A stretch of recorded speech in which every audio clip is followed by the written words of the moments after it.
lindos humanos, bienvenidos a Matos Le Gusta Leer. Hoy vamos a hablar de...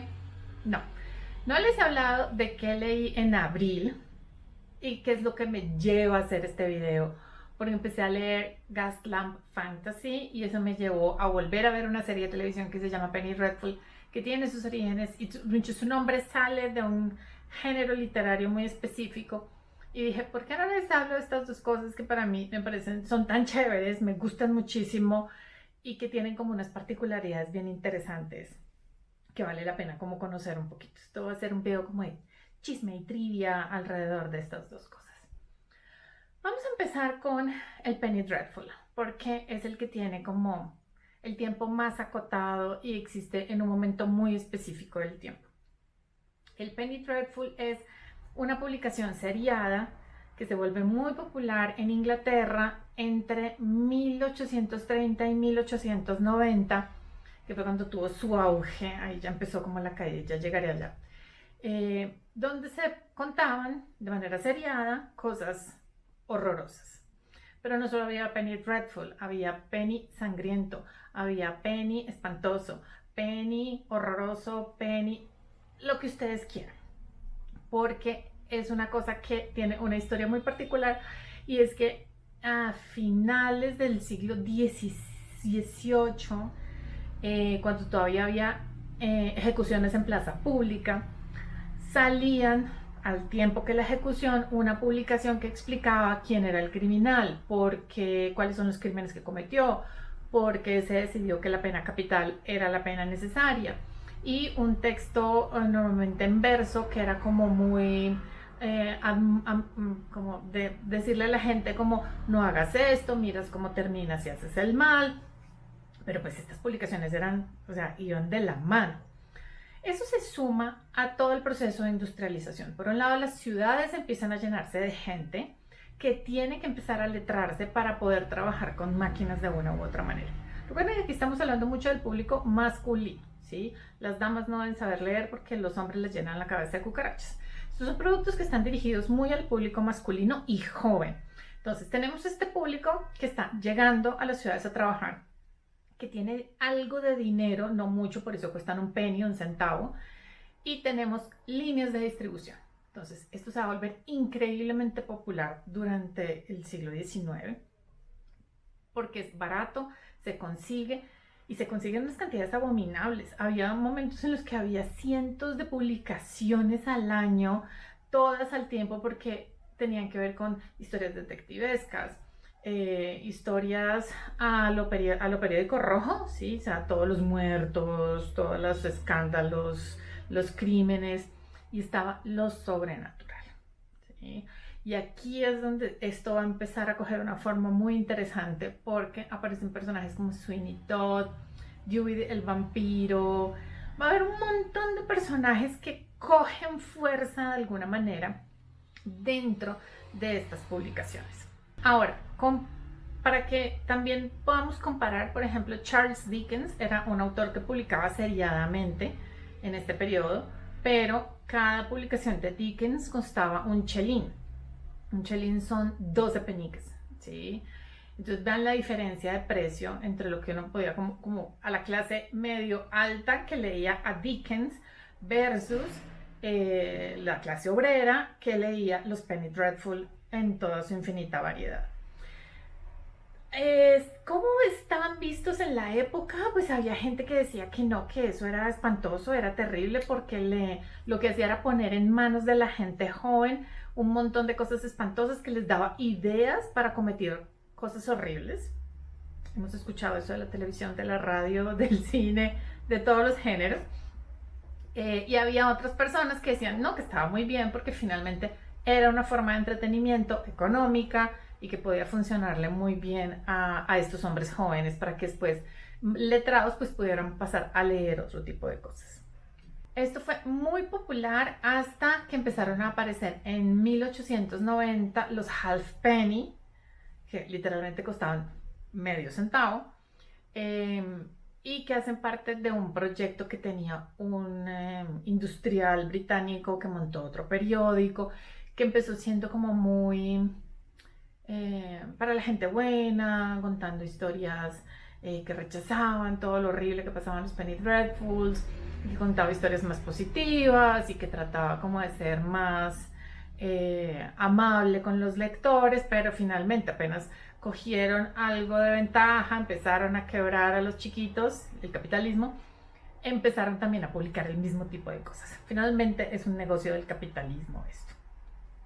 El Penny Dreadful, digamos que tiene ese auge y esa caída durante el siglo XIX, ya entrando al XX, casi que no se publicaban Penny Dreadfuls y finalmente se terminaron de publicar. Por un lado porque se sofistica más el tipo de publicación, tenemos casi que por costos igual de bajos y la devaluación del penny, pueden comprarse ya folletos, revistas, entonces empieza como otra dinámica de la publicación y los penny dreadfuls eran además en papel muy barato, entonces tampoco tenían una vida útil perdón, muy larga. Agüita con mi gente.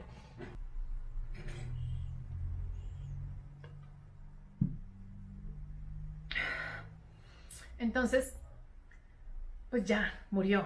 Digamos que como género literario, es más un momento literario, pues desapareció. Pero ahí hay una base muy grande para la fantasía victoriana, para todo el horror, el terror, los vampiros, para un montón de cosas que van apareciendo en este periodo en Inglaterra y que tienen un suelo fértil gracias a los Penny Dreadful. Entonces, digamos que son muy importantes en la medida que tal vez no se inventaron un montón de cosas, pero sí fue una base social importante para aceptar como una serie de géneros que, como las hadas, los vampiros, los hombres lobo, las momias, o sea, todo lo que ustedes se puedan imaginar de lo sobrenatural estaba representado en los Penny Dreadful. Entonces esto crea un caldo de cultivo maravilloso para que salgan un montón de cosas. Hace como que 7, 10 años salió una serie que se llama Penny Dreadful y que utiliza todas la mezcla de cosas que hacían estos textos por entrega, de mezclar la historia del asesino con la del médico, con un montón, todo ese salpicón que se armaba ahí. Esta serie lo que hace es como volver a poner eso en lo visual y eso me parece muy chévere y pues me la estoy volviendo a ver. Está en Paramount, yo la estoy viendo en Paramount, por si les interesa ahí, como porque es muy diciente de cómo se veía la época. Eso es muy bonito, pero desde la estética voy a hablar un poco más con el Gaslamp Fantasy, me parece que funciona mejor ahí. Entonces fueron muy populares hasta la última década del 1800. Por un lado pues estaban los halfpennies, por otro lado estaban los cómics británicos que estaban empezando a aparecer también en los periódicos y como publicaciones independientes, y esto empieza a pasar más o menos como entre 1870 arranca este tipo de cosas. Entonces ahí van a ver como un par de décadas en las que los Penny Dreadful pues van a ir perdiendo popularidad, van a ir cediendo ante otras nuevas formas de comunicación, que está bien, eso pasa. Pero si quieren echarle como un vistazo a eso, les recomiendo la serie de televisión porque ayuda un montón como a entender qué era lo que se leía en un Penny Dreadful. Y eso nos lleva a otro subgénero de la fantasía, que sería del Gaslamp Fantasy. Y esto es la fantasía de lámpara de gas, haciendo una traducción burda y directa. ¿Y por qué se llama así? Porque en 1807, si no estoy mal, se hace la exhibición de la iluminación utilizando lámparas de gas, la iluminación urbana, ¿sí? Porque antes las ciudades eran completamente oscuras. Entonces, los británicos adoptan rápidamente este tipo de iluminación pública, y creo que para 20 años después Londres y varias ciudades, creo que casi todas las ciudades grandes estaban ya iluminadas, tenían alumbrado público. Pero este alumbrado público obviamente solo está en las zonas de comercio, cerca de las casas de los nobles y cerca de las casas de los ricos, ¿sí? Obviamente el resto de la ciudad sigue a oscuras, entonces eso genera unos contrastes, no solo en el día, sino ya también en la noche, porque cuáles son esos lugares que están condenados a la oscuridad y a lo misterioso y a lo horrible y a lo peligroso y a un montón de cosas que están asociadas a la oscuridad. Y había un oficio que era el de prender y apagar las lámparas, entonces había alguien que al final del día iba prendiendo, aquí les pongo imágenes, iba prendiendo las lámparas y luego al amanecer las iba apagando.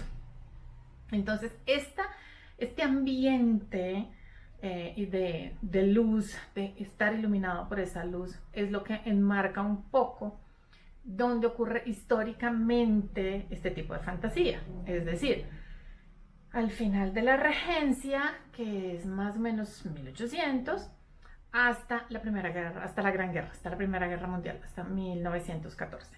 Ahí se ambienta el Gaslamp Fantasy. Normalmente se ambienta en Inglaterra, pero muchas veces también uno puede encontrar libros que están ambientados en los territorios que hacían parte del Imperio Británico o de las colonias. Eso también le ha ido como refrescando el género también en los últimos años, como poder entrar en estos espacios. Como subgénero de la fantasía, entonces implica, a diferencia del steampunk, para que lo separemos como el primo más conocido, es que no hay tanta ciencia, sino que hay más fantasía. Es decir, hay hadas, vampiros, hombres lobo, magia, obviamente romance, hay mucho de eso metido aquí.